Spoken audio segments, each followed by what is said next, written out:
And I remember when I first came to college and I sat in my orientation classroom and I met my program coordinator, and I sat beside this guy named Sean, and he shared the exact same enthusiasm as I did when it came to machining, and I met him that day, and to this day I talk to him every day. I was employed with Conestoga as a peer tutor, health informatics hub assistant. I am also the head coach of the badminton team at the college as well.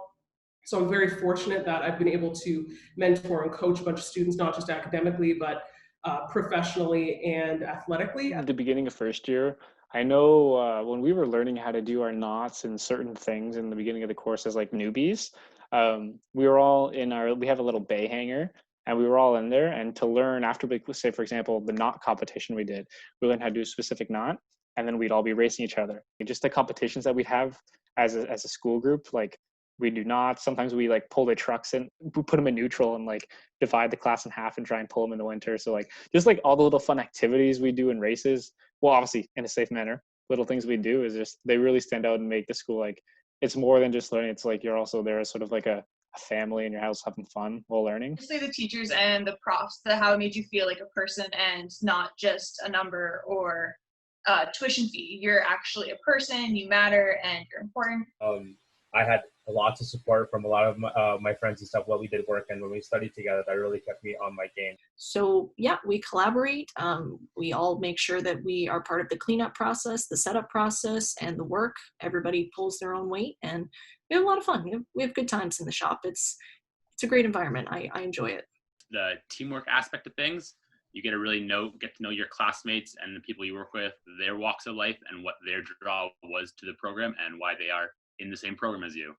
I'm a particularly shy person, but as I started working in more group projects, I felt like I started to open up, get out of my shell more.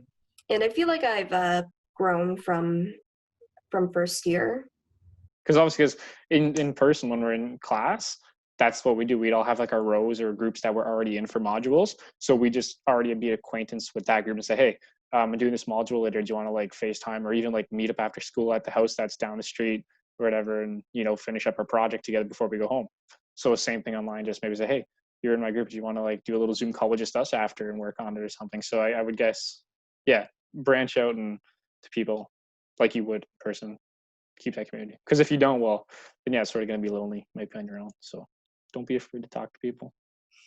It was always great to have a group of friends all around you that were, doing the same thing and in the same boat. So that really, really helps especially when you're not super familiar with the area or the project or how you go about doing it. Having a little like support group around you of guys that are all doing the same thing really, really helps.